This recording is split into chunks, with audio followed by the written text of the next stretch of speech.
CTV news కి స్వాగతం. ముందుగా ముఖ్యాంశాలు. సచివాలయం వేదికగా పరిపాలనను కొనసాగించనున్న ముఖ్యమంత్రి చంద్రబాబు నాయుడు నిరంతరం అందుబాటులో ఉండేందుకు ఈ నిర్ణయం తీసుకున్న చంద్రబాబు ప్రతిరోజు మంత్రులు సచివాలయానికి రావాలని దిశానిర్దేశం. తెలుగు ఐఏఎస్ అధికారి కృష్ణ తేజకు డిప్యూటీ సీఎం పవన్ కళ్యాణ్ అభినందనలు. ఆయన మరింతగా సేవలు అందిస్తూ స్ఫూర్తిగా నిలవాలన్న పవన్ కళ్యాణ్. మంగళగిరిలో ప్రజా దర్బార్ నిర్వహించిన మంత్రి నారా లోకేష్ నియోజకవర్గ సమస్యల్ని అడిగి తెలుసుకున్న మంత్రి సాధ్యమైనంత తొందరగా పరిష్కరిస్తామని హామీ. కోనసీమ జిల్లా అంతర్వేది లక్ష్మీ నరసింహస్వామిని దర్శించుకున్న హోంమంత్రి వంగల్పూడి అనిత వైసీపీ ప్రభుత్వ పాలనలో ఆడపిల్లలకు రక్షణ లేకుండా పోయిందని వ్యాఖ్య.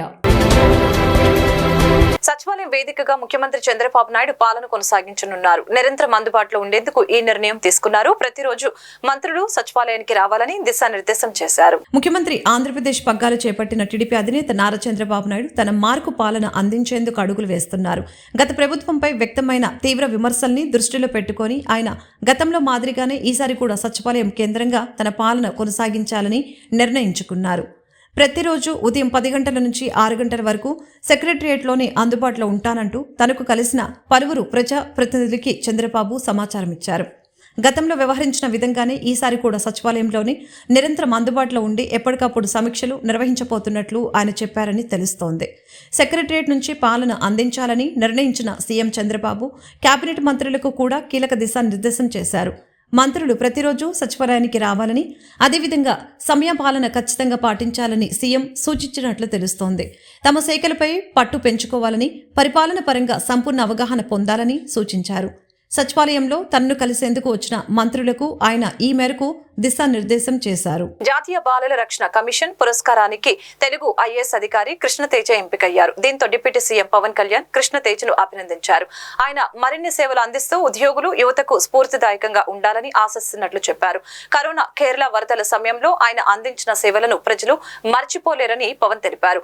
కాగా కృష్ణతేజ కేరళలోని త్రిశూర్ జిల్లా కలెక్టర్ గా పనిచేస్తున్నారు. మంగళగిరిలోని స్థానిక ప్రజల సమస్యల కోసం ప్రజా దర్బార్ ను మంత్రి నారా లోకేష్ నిర్వహించారు. నియోజకవర్గ సమస్యల్ని అడిగి స్వయంగా మంత్రి లోకేష్ తెలుసుకున్నారు. సాధ్యమైనంత తొందరగా సమస్యల్ని పరిష్కరిస్తామని హామీ ఇచ్చారు. ప్రతిపక్షంలో ఉన్న గత 5 ఏళ్లలోనూ తన సేవా కార్యక్రమాలతో మంగళగిరి ప్రజల మనసు గెలిచిన యువనేత నారా లోకేష్ మంత్రిగా సరికొత్త ఒరవడికి శ్రీకారం చుట్టారు. మంగళగిరి ప్రజల కోసం తమ ఇంటి ద్వారాలు తెరిచే ఉంటాయని ఎన్నికల ప్రచారంలో ఇచ్చిన హామీ అమలుకు తాజాగా శ్రీకారం చుట్టారు. నియోజకవర్గ ప్రజలు ఎదుర్కొంటున్న సమస్యల్ని నేరుగా తెలుసుకునేందుకు శనివారం ఉదయం 8 గంటలకు ఉండవల్లిలోని తన నివాసంలో ప్రజా దర్బార్ నిర్వహించారు. ప్రజలు పలు సమస్యల్ని విన్నవించగా వీలైనంత త్వరగా వాటి పరిష్కారం కోసం కృషి చేస్తానని లోకేష్ హామీ ఇచ్చారు. ఇందుకోసం ప్రత్యేక యంత్రాంగాన్ని కూడా ఏర్పాటు చేసినట్లు తెలిపారు. నారా లోకేష్ ప్రజలకు అందుబాటులో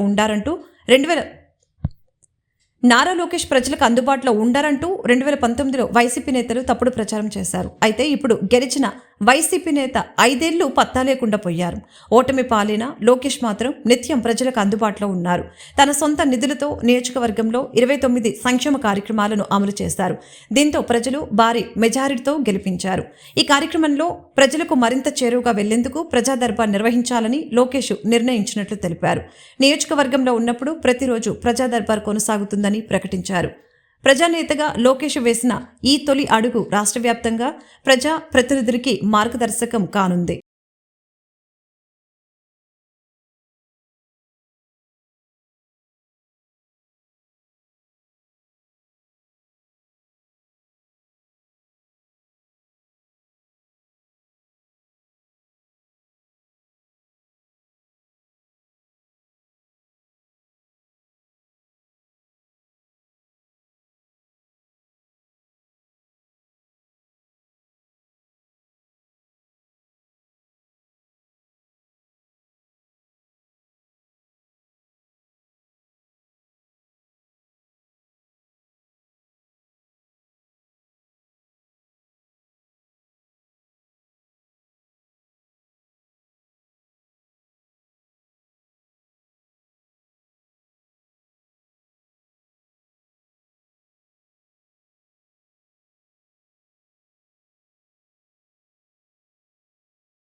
5 ఏళ్ల కాలంలో అనేక మంది ఆడపిల్లలపై అఘాయిత్యాలు జరిగాయని హోంమంత్రి వంగలపూడి అనిత తెలిపారు.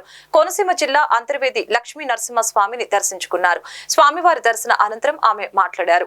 వైసీపీ ప్రభుత్వ పాలనలో ఆడపిల్లలకు రక్షణ లేకుండా పోయిందని తెలిపారు. రాష్ట్రంలో గంజాయి విపరీతంగా పెంచేశారని మండిపడ్డారు. పోలీసు వ్యవస్థను వైసీపీ ప్రభుత్వం నిర్వీర్యం చేసిందని తెలిపారు. అన్ని అంశాలపై పోలీసు శాఖ ఉన్నతాధికారులతో సమీక్షిస్తామని చెప్పారు.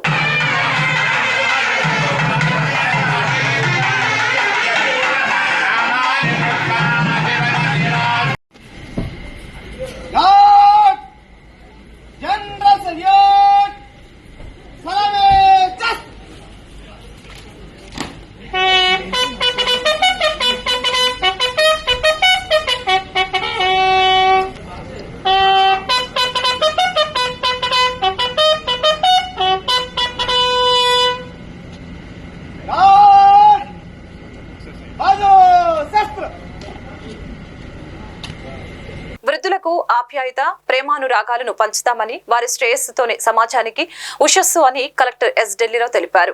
వృద్ధుల శారీరక, మానసిక ఆరోగ్యానికి ఆర్థిక బాధ్యతగా సమాజంలోని ప్రతి ఒక్కరూ కూడా కలిసి పనిచేయవలసిన అవసరం ఉందని తెలిపారు. ప్రభుత్వాలు, స్వచ్ఛంద సంస్థలు భాగస్వామ్యంతో వృద్ధుల గౌరవప్రదమైన జీవితానికి భరోసా కల్పిద్దామని పిలుపునిచ్చారు. ప్రపంచ వృద్ధులపై వేధింపుల నివారణ అవగాహన దినోత్సవం సందర్భంగా శనివారం విజయవాడ గాంధీనగర్ హోటల్ ఐలాపురంలో ఎన్టీఆర్ జిల్లా సీనియర్ సిటిజన్స్ వెల్ఫేర్ అసోసియేషన్ ఆధ్వర్యంలో ప్రత్యేక కార్యక్రమం జరిగింది. తొలుత ఐలాపురం హోటల్ వద్ద కలెక్టర్ ఎస్ ఢిల్లీరావును మాజీ ఎమ్మెల్సీ ఐలాపురం వెంకయ్య సత్కరించారు. అదేవిధంగా కలెక్టర్ ఢిల్లీరావు ఐలాపురం వెంకయ్యను సత్కరించారు. అనంతరం కార్యక్రమానికి ముఖ్య అతిథిగా హాజరైన కలెక్టర్ ఢిల్లీరావు మాట్లాడారు. International network for the prevention of elder abuse INPEA స్వచ్ఛంద సంస్థ తొలిసారిగా 2006 జూన్ 15న ప్రపంచ వృద్ధులపై వేధింపుల నివారణ అవగాహన దినోత్సవాన్ని నిర్వహించినట్లు తెలిపారు. వయోవృద్ధుల సంక్షేమ చట్టం 2007 వయోవృద్ధుల సంక్షేమ కార్యక్రమాలపై అవగాహన పెంపొందించి వాటిని సద్వినియోగం చేసుకునేలా చూడాలని తెలిపారు. వేధింపులకు సంబంధించి వృద్ధుల ఫిర్యాదులపై డివిజన్ స్థాయిలో సత్వర పరిష్కారానికి కృషి చేస్తున్నట్లు తెలిపారు. వీటికి కారణాలను గుర్తించి సరైన కార్యాచరణ ద్వారా వేధింపులకు అడ్డుకట్ట వేయవలసిన అవసరం ఉందని స్పష్టం చేశారు. నైతిక విలువలతో కూడిన విద్యను అందించడం ద్వారా మెరుగైన సమాజం నిర్మితమవుతుందని తెలిపారు. కుటుంబ వ్యవస్థ చిన్నాభిన్నం కాకుండా దేశ సామాజిక ఔన్నత్యాన్ని కాపాడుకోవాల్సిన, అన్ని విధాల అభివృద్ధి పదంలో నడిపించవలసిన బాధ్యత ప్రతి ఒక్కరిపైన ఉందని కలెక్టర్ ఢిల్లీరావు తెలిపారు.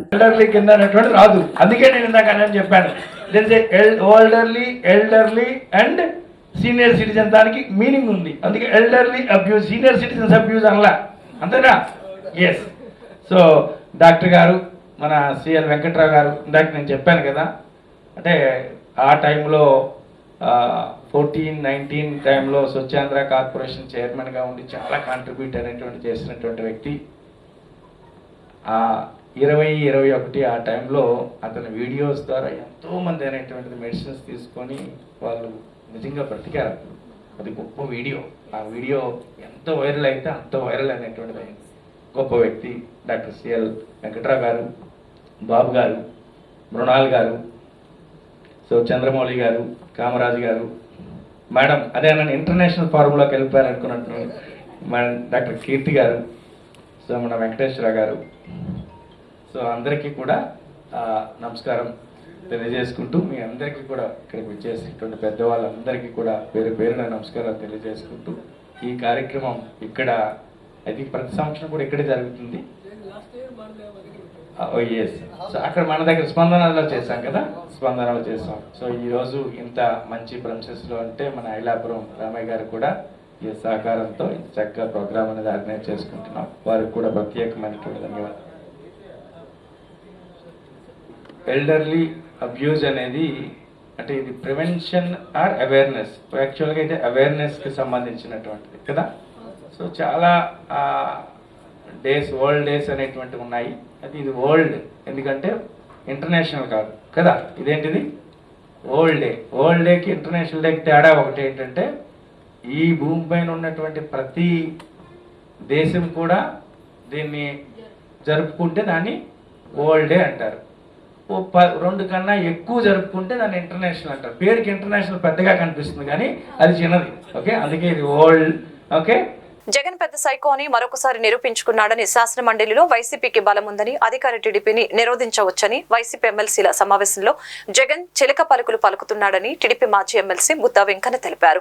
చాతకాని ముఖ్యమంత్రిగా జగన్ తన 5 ఏళ్ల పాలనలో రాష్ట్రాన్ని సర్వనాశనం చేశారని ఫైర్ అయ్యారు.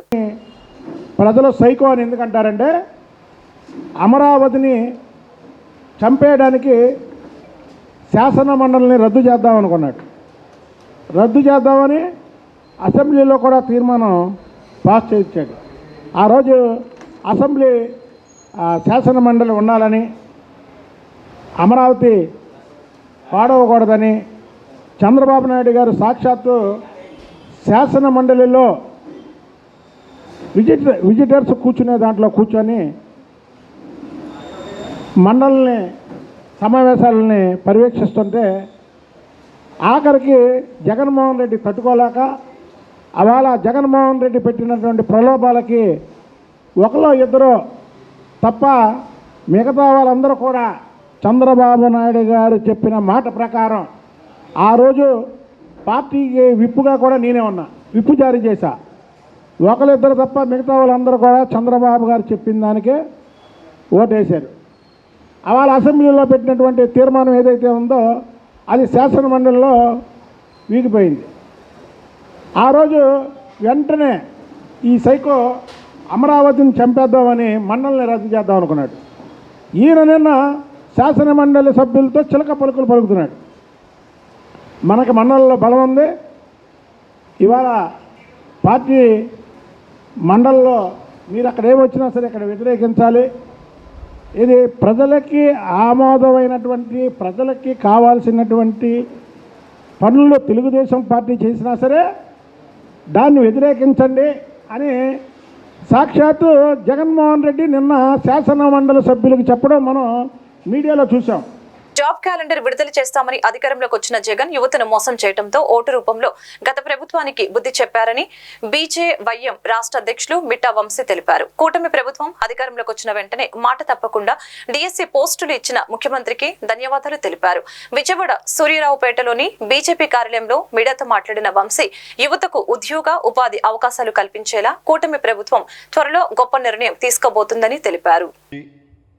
తన పాదయాత్రలో మరిపించి మైమరిపించి వాళ్ళని నమ్మబలికి ఓట్లేపించుకొని ముఖ్యమంత్రి అనే అధికార పీఠాన్ని కైవసం చేసుకున్నటువంటి జగన్మోహన్ రెడ్డి గారి 5 సంవత్సరాల అబద్ధపు పాలనని, దుర్మార్గమైన పాలనని అంతమొందించడంలో కీలక పాత్ర పోషించినటువంటి ఆంధ్రప్రదేశ్ రాష్ట్ర యువతకి ఎన్డీఏ పక్షం యొక్క ముఖ్యపక్షమైనటువంటి భారతీయ జనతా పార్టీ, తెలుగుదేశం, జనసేన యొక్క కూటమి యొక్క యువజన విభాగమైనటువంటి భారతీయ జనతా యువమోర్చా బీజేపీ తరఫున మొదటగా ధన్యవాదాలు తెలియజేసుకుంటా ఉన్నాం. ఏదైతే ఈ సంవత్సరం మార్చి 26వ తేదీన కుప్పంలో ఇచ్చిన మాటకు కట్టుబడి దేశ ప్రధాని నరేంద్ర మోడీ గారి కళ ఏదైతే ఉందో, ఒక్క నిరుద్యోగ యువకుడు కూడా ఈ దేశంలో ఉండకూడదు, ప్రతి ఒక్క యువతకి ఉద్యోగం కానీ ఉపాధి కానీ ఉండాలి అన్న నరేంద్ర మోడీ గారి కళని దేశంలో ఎట్లయితే సాకారం అవుతుందో ఆ కళని ఆంధ్ర రాష్ట్రంలో కూడా సాకారం చేసే దిశగా మొట్టమొదటి ముందడుగు ఏదైతే ముఖ్యమంత్రిగా ప్రమాణ స్వీకారం చేసిన 24 గంటలు గడవక ముందే తన మాటకు కట్టబడి మొట్టమొదటి సంతకాన్ని 16,347 ఉద్యోగాలతో మెగా డిఎస్సి ఏదైతే నోటిఫికేషన్ పైన సంతకం చేశారో ఎన్డీఏ గత వైసీపీ ప్రభుత్వం అన్నా క్యాంటీన్లను రద్దు చేసి ఆ క్యాంటీన్లను సచివాలయంగా మార్చి జగన్ పేదల పొట్టకొట్టారని టీడీపీ నాయకులు ఎంఎస్ బేగ్ విమర్శించారు. పేదవాడి ఆకలి తీర్చేందుకు పెట్టిన అన్నా క్యాంటీన్లు తీసివేయడం వల్లనే పేదవాడి ఉసురు జగన్మోహన్ రెడ్డికి తగిలిందని, కనీసం ప్రతిపక్ష హోదా కూడా లేకుండా పోయిందని స్పష్టం చేశారు. తెలుగుదేశం ప్రభుత్వంలో పేదవాడి ఆకలి తీర్చడానికి ఏర్పాటు చేసిన అన్నా క్యాంటీన్లను వైసీపీ ప్రభుత్వం రద్దు చేస్తుందని, అందుకే పేదవాడు ఉసురు తగిలి 2024 ఎలక్షన్లో కనీసం ప్రతిపక్ష హోదా కూడా లేకుండా పోయిందని ఎంఎస్ బేగ్ తెలిపారు. నిన్న సాయంత్రం వర్క్షాప్ రోడ్లోని అన్నా క్యాంటీన్ వద్ద సీఎం చంద్రబాబు నాయుడు చిత్రపటానికి పాలాభిషేకం చేశారు. సచివాలయంగా ఉన్న అన్నా క్యాంటీన్ బోర్డు ఏర్పాటు చేశారు. ఈ సందర్భంగా ఆయన మాట్లాడుతూ జగన్మోహన్ రెడ్డి రాక్షస పాలనలో పేదలకు చాలా అన్యాయం జరిగిందని తెలిపారు. అందులో ముఖ్యంగా తెలుగుదేశం ప్రభుత్వం ఏర్పాటు చేసిన అన్నా క్యాంటీన్లను రద్దు చేసి వాటి స్థానంలో సచివాలయాలను ఏర్పాటు చేశారని తెలిపారు.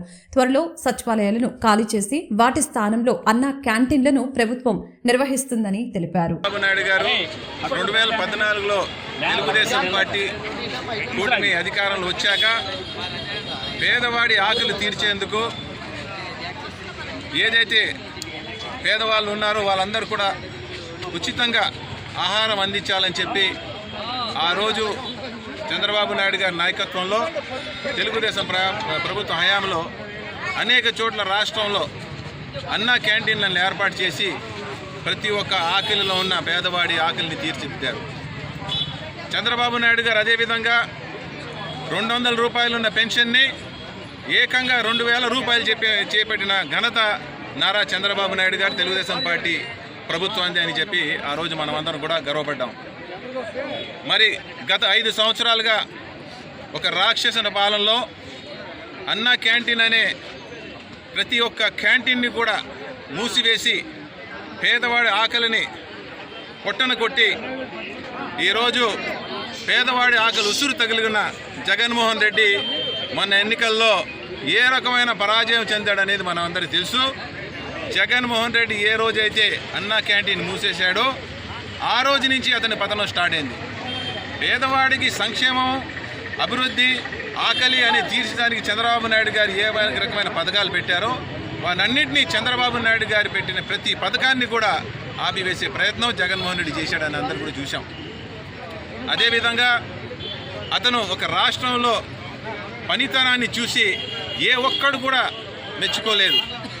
ఈరోజు 175 నియోజకవర్గాల్లో 164 నియోజకవర్గాలకి కూటమి అభ్యర్థులు గెలిచారంటే దీనికి అందరికీ నిదర్శనం ఏంటంటే చంద్రబాబు నాయుడు గారి హయాం, చంద్రబాబు నాయుడు గారు పాలన ప్రజలందరూ విస్మరించారు.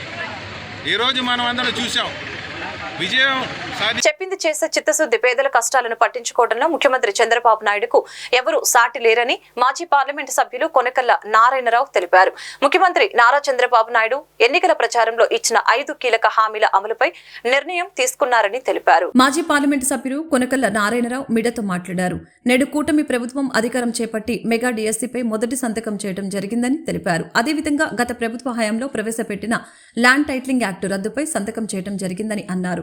ప్రతి పేదవాడికి కడుపు నిండా అన్నం పెట్టడానికి అన్నా క్యాంటీన్లో పునఃప్రారంభించడం జరిగిందని తెలిపారు. వృద్ధులు, వికలాంగులకి, వితంతువులకు పెన్షన్ ని పెంచుతూ సంతకం చేయడం జరిగిందని తెలిపారు. జగన్మోహన్ రెడ్డి ప్రభుత్వంలో ప్రతి ఒక్క రంగం నిర్వీర్యం అయ్యాయని విమర్శించారు. ముఖ్యంగా యువత జీవితాలు డ్రగ్స్, గంజాయి వంటి మారక ద్రవ్యాలు మగ్గిపోయాయని తెలిపారు. జగన్మోహన్ రెడ్డి ప్రభుత్వం ఏర్పాటు అయినప్పుడు మొట్టమొదటిసారిగా ప్రజావేదిక కూల్చి రాష్ట్ర నాశనానికి తొలి అడుగు వేశారని తెలిపారు. రాష్ట్రంలో ఎక్కడ సుపరిపాలన లేకుండా వారి యొక్క మంత్రులు కానీ వారి యొక్క నాయకులు కానీ అక్రమ దోపిడీలకు పాల్పడ్డారని, అదే కూటమి ప్రభుత్వం ఏర్పడిన వెంటనే చంద్రబాబు నాయుడు అన్నమాట ప్రకారం ముఖ్యమంత్రిగా బాధ్యతలు తీసుకున్న వెంటనే mega DSC land titling act రద్దు సంతకం చేయటమే అందుకు నిదర్శనమని తెలిపారు.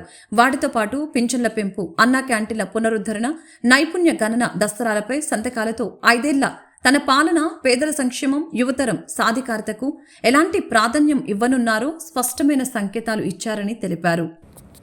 అధికారంలో ఉన్నటువంటి జగన్మోహన్ రెడ్డి తన చేతకారి పరిపాలనతో ఒక నియంతలాగా వ్యవహరిస్తూ రాష్ట్రంలో ప్రజాస్వామ్యాన్ని మంటగలుగుతూ ప్రజా సంక్షేమం కోసం పనిచేయాల్సిన ప్రభుత్వం ఏ ఒక్క విషయంలో కూడా ప్రజా సంక్షేమం కోసం పనిచేయకుండా రాష్ట్రాన్ని, రాష్ట్ర ప్రజల్ని కూడా వాళ్ళ అభివృద్ధిని నాశనం చేసినటువంటి వ్యక్తి జగన్మోహన్ రెడ్డి. రాష్ట్రం అవినీతిమయమైపోయింది. వైఎస్ఆర్ పార్టీకి చెందినటువంటి నాయకులు కానీ, మంత్రులు కానీ, శాసనసభ్యులు కానీ అంతా కూడా అవినీతికి ఆలంబనమై ఈ రాష్ట్రంలో దోపిడీ మొదలుపెట్టి రాష్ట్రాన్ని అంతా కూడా ఆర్థికంగా దోషేశారు.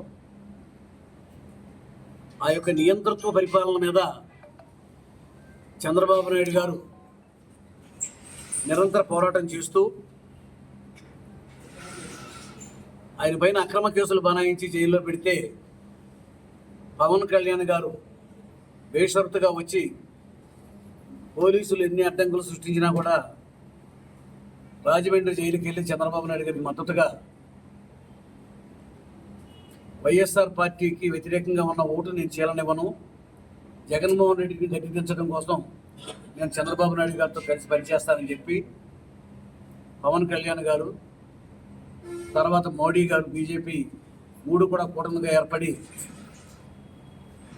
పోరాటం చేసి ప్రజలందరికీ కూడా అతని యొక్క పరిపాలనా వైఫల్యాలను వివరించి ప్రజలందరినీ కూడా ఈ రోజున ఆంధ్రప్రదేశ్ రాష్ట్రంలో ప్రజా తీర్పు ఏ విధంగా ఉందనేది మనందరం చూసాం.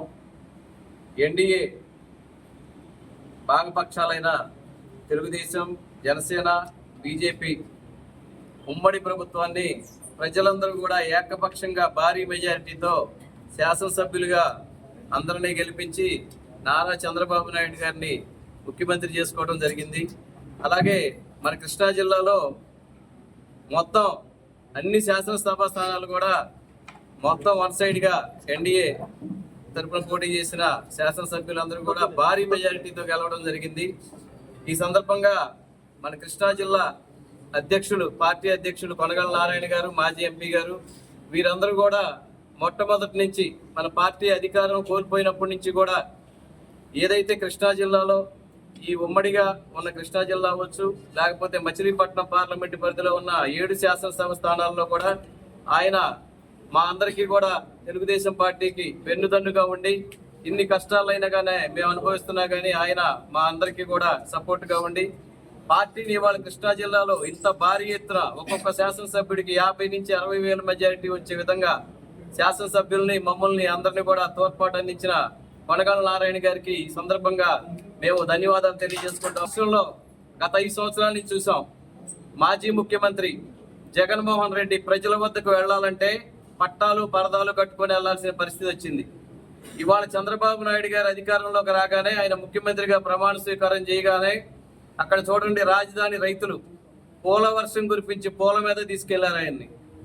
అది ముఖ్యమంత్రిగా ఉన్న లక్షణాలు, అవి కావాల్సిన లక్షణాలు అవి. 3 రాజధానులు అన్నాడు చంద్రబాబు నాయుడు గారు కానీ, పవన్ కళ్యాణ్ గారు కానీ, బీజేపీ కానీ ఒకే ఒక రాజధాని. నమస్కారం. ముఖ్యమంత్రి నారా చంద్రబాబు నాయుడు గారు ప్రమాణ స్వీకారం చేసిన వెంటనే కూడా గత 5 ఏళ్లలో ప్రజల వద్దకు వెళ్ళి వాళ్ళ యొక్క సమస్యలను తెలుసుకుని వాళ్ళు పడుతున్న ఇబ్బందులన్నిటికీ కూడా కొన్ని ముఖ్యమైన హామీలు ఇచ్చి హామీలు నెరవేరుస్తుందో ఆయన ఎక్కడా కూడా వెనకడు వేయకుండా వెంటనే 5 మీద సంతకాలు పెట్టి ప్రజల హృదయాల్ని, తెలుగుదేశం పార్టీ కార్యకర్త నాయకుల హృదయాల్ని దోచుకున్నారని చెప్తుందో ఎటువంటి సందేహం లేదు. ఇందాక మాజీ ఎంపీ నారాయణ గారు చెప్పినట్టు చాలా విషయాలు, ఉపాధ్యాయులు ఎంతోమంది చదువుకుని వాళ్ళ ఉపాధ్యాయుడిగా మనం ఉండాల్సిన వ్యక్తులు నిరుద్యోగులుగా రోడ్డు మీద తిరుగుతున్నారంటే ఈ రాష్ట్రం దౌర్భాగ్యం ఏ రకంగా ఉందో అందరూ గమనించి పెద్ద ఎత్తున తెలుగుదేశం పార్టీ వైపు మొగ్గు చూపారు. మెగా డిఎస్సిని ఏర్పాటు చేస్తుందో కానీ, అట్లాగే అన్నా క్యాంటీన్లు 5 రూపాయలకు భోజనం, వృద్ధులు, వికలాంగులు, మరి ఎవరైతే ఇంటికాడ మరి చూడని వ్యక్తులందరూ కూడా అన్నా క్యాంటీన్ ఎంతో ఉపయోగపడి వాళ్ళ ఆకలి తీర్చింది అన్నా క్యాంటీన్. మరి అన్నా క్యాంటీన్ ఏర్పాటు విషయంలో కానీ, అట్లాగే పెన్షన్, మరి పిల్లలు చూడక వృద్ధులకి మందులు కొనుక్కోవాలన్నా ప్రజా రాజధాని అమరావతి ఉద్యమంలో అసువులు బాసిన అమరావతి అమరవీరుల స్మారక స్తూపాన్ని నిర్మించేందుకు నిర్మాణ కమిటీని ఏర్పాటు చేసినట్లు అమరావతి బహుజన ఐకాస అధ్యక్షులు పోతుల బాలకోటయ్య తెలిపారు.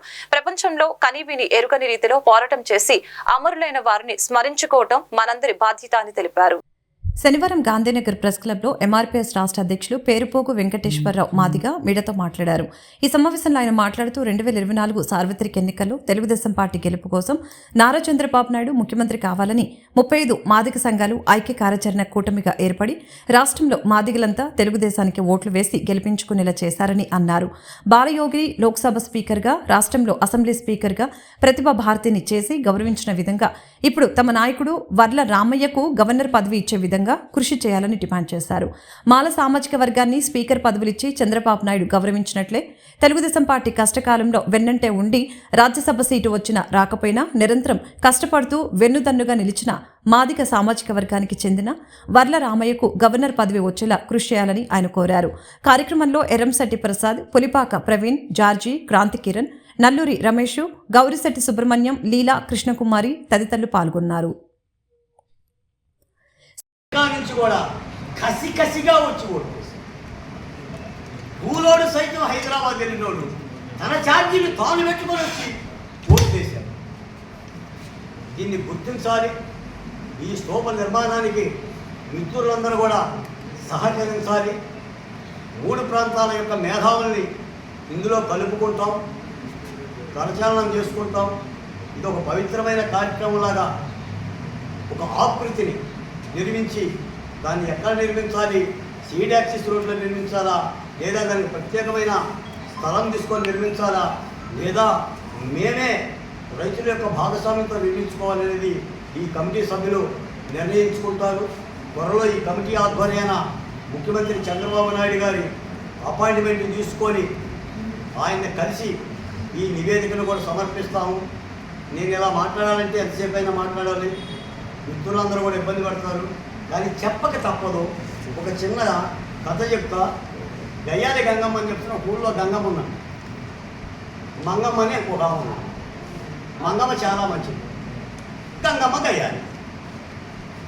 మంగమ్మ తల మీద ఒక వెంట్రుకే ఉంది, గయ్యాలి గంగమ్మ తల మీద 2 వెంట్రుకలు ఉంది. నాకు 2 వెంట్రుకలు ఉన్నాయి, నీకు ఒకటే ఉందని చెప్పిన మంగమ్మని పదే వేధించేది. తెలుగుదేశం పార్టీ దళిత నాయకుడు వర్ల రామయ్యకు గవర్నర్ పదవి ఇవ్వాలని ఏపీ ఎంఆర్పీఎస్ రాష్ట్ర అధ్యక్షులు పేరుపోగు వెంకటేశ్వరరావు మాదిగ డిమాండ్ చేశారు. దేశంలో అత్యున్నత స్థానమైన పార్లమెంటరీ స్పీకర్ గా మాల కులానికి చెందిన జీఎంసీ బాలయోగిని, రాష్ట్రంలో అసెంబ్లీ స్పీకర్ పదవి కూడా అదే మాల కులానికి చెందిన ప్రతిభా భారతికి ఇచ్చి గౌరవించిన ఘనత చంద్రబాబు నాయుడికి దక్కుతుందని తెలిపారు. శనివారం విజయవాడ ప్రెస్ క్లబ్లో అమరావతి బహుజన ఐకాస అధ్యక్షులు పోతుల బాలకోటయ్య కమిటీ ప్రతినిధుల వివరాలను ప్రకటించారు. స్మారక కమిటీ గౌరవ అధ్యక్షులుగా చికాగోకి చెందిన యలమంచలి ప్రసాదు, సలహాదారుగా సుప్రీంకోర్టు న్యాయవాది ఉన్నం మురళీధర్రావు, అధ్యక్షులుగా బహుజన ఐకాస అధ్యక్షులు పోతుల బాలకోటయ్య, ఉపాధ్యక్షులుగా టెక్సాస్కు చెందిన వెనుగుంట రాజర్, సిపిఐ పార్టీకి చెందిన ముప్పాల నాగేశ్వరరావు, కార్యదర్శిగా మహిళా జేఏసీ నాయకురాలు రాయపాటి శైలజ, రైతు కార్యాచరణ సమితి దనేకుల రామారావు, సహ కార్యదర్శులుగా మహాన్యూస్ ఛానల్ మహాలక్ష్మి, ఆలూరి యుగంధర్, ముప్పా అంకమ్మారావు, ప్రతినిధులుగా తుమ్మల ప్రసన్న కుమార్, కొంబినేని వరలక్ష్మి, కంచెల్ల గాంధీ, కోడికత్తి కేసు న్యాయవాది అబ్బాస్ సలీం, సిరంగుల వెంకటరత్నం, ఆలూరి రఘునాథరావు, తక్కెలపాటి హరిబాబు, గూడపాటి పద్మశేఖర్, కోశాధికారిగా జేవి శ్రీనివాసుల్ని నియమించినట్లు చెప్పారు. వీరితో పాటు అమరులైన వారి కుటుంబ సభ్యులు, అమరావతి ఉద్యమానికి బాస్ట్గా నిలిచిన పలు రాజకీయ పార్టీల ప్రతినిధులు, రాష్ట్రంలోని 3 ప్రాంతాలకు చెందిన ప్రముఖులు, మేధావులు 25 మంది సభ్యులతో కమిటీ ఏర్పాటు చేయడం జరిగిందని అన్నారు. స్తూప ఆకృతి ఎలా ఉండాలి, ఎక్కడ నిర్మించాలి వంటి అంశాలను కమిటీ పరిశీలిస్తుందని పేర్కొన్నారు. రాజకీయాలకు అతీతంగా ఈ పవిత్రమైన యజ్ఞాన్ని పూర్తి చేస్తామని చెప్పారు. త్వరలో ముఖ్యమంత్రి చంద్రబాబును కమిటీ ప్రతినిధులు కలిసి అమరవీరుల స్మారక స్తూపం ఆవశ్యకతను తెలియజేస్తున్నట్లు తెలిపారు. ఒక రాకాసి పాలనకు గుర్తుగా భవిష్యత్తు తరాలకు గుర్తుండేలా స్మృతి చిహ్నం నిర్మిస్తామని స్పష్టం చేశారు. ఈ పవిత్రమైన కార్యక్రమంలో పాల్గొనేవారు వారి సలహాలు, సూచనలు స్వీకరించడం జరుగుతుందని బాలకోటయ్య వివరించారు. ఏపీఎంఆర్పీఎస్ రాష్ట్ర అధ్యక్షులు, తెలుగు రాష్ట్రాల సమన్వయకర్త, మరి ముఖ్యంగా ఆంధ్రప్రదేశ్ మాదిగ సంఘాల జేఏసీ చైర్మన్. వేదిక మీద ఉన్న వాళ్ళందరికీ కూడా పేరు పేరున పత్రికా విలేకరులకు తెలియజేస్తూ, ఈరోజు 2024 సార్వత్రిక ఎన్నికల్లో తెలుగుదేశం పార్టీ విజయడంకా మోగించి అత్యంత మెజారిటీతో రావడానికి ప్రముఖ కీలక పాత్ర పోషించింది ఆంధ్రప్రదేశ్లో అన్ని కులాలు అన్ని వర్గాలతో పాటు ఆ ప్రజలతో పాటు మాదిగ ఉపకులాలు అత్యంత కీలక పాత్ర ఎన్నికల్లో పోషించాయన్న విషయం ఆంధ్ర రాష్ట్ర ప్రజానీకానికి తెలిసిందే. ఈరోజు మా ముఖ్య ఉద్దేశం తెలుగుదేశం పార్టీ అధికారంలోకి వచ్చిన ముఖ్యమంత్రి నారా చంద్రబాబు నాయుడు గారికి మేము ఒక విజ్ఞప్తి చేస్తూ ఉన్నాం. పార్టీలో అత్యంత సీనియర్ అయినటువంటి అత్యంత నమ్మకస్తుడైనటువంటి నారా చంద్రబాబు నాయుడు గారికి అత్యంత విధేయుడిగా ఉన్నటువంటి వర్ల రామయ్య గారికి గవర్నర్ పదవి ఇవ్వాలని మేము డిమాండ్ చేస్తూ ఉన్నాం. ఎందుకనంటే ఈ రాష్ట్రంలో వార్తను ముగించే ముందు ముఖ్యాంశాలు మరొకసారి. సచివాలయం వేదికగా పరిపాలనను కొనసాగించనున్న ముఖ్యమంత్రి చంద్రబాబు నాయుడు. నిరంతరం అందుబాటులో ఉండేందుకు ఈ నిర్ణయం తీసుకున్న చంద్రబాబు ప్రతిరోజు మంత్రులు సచివాలయానికి రావాలని దిశానిర్దేశం. తెలుగు ఐఏఎస్ అధికారి కృష్ణ తేజకు డిప్యూటీ సీఎం పవన్ కళ్యాణ్ అభినందనలు. ఆయన మరింతగా సేవలు అందిస్తూ స్ఫూర్తిగా నిలవాలన్న పవన్ కళ్యాణ్. మంగళగిరిలో ప్రజా దర్బార్ నిర్వహించిన మంత్రి నారా లోకేష్. నియోజకవర్గ సమస్యల్ని అడిగి తెలుసుకున్న మంత్రి సాధ్యమైనంత తొందరగా పరిష్కరిస్తామని హామీ. కోనసీమ జిల్లా అంతర్వేది లక్ష్మీ నరసింహస్వామిని దర్శించుకున్న హోంమంత్రి వంగల్పూడి అనిత. వైసీపీ ప్రభుత్వ పాలనలో ఆడపిల్లలకు రక్షణ లేకుండా పోయిందని వ్యాఖ్య. ఈ వార్తలు ఇంతటితో సమాప్తం. మరొక బులెటిన్ మళ్ళీ కలుద్దాం. నమస్కారం.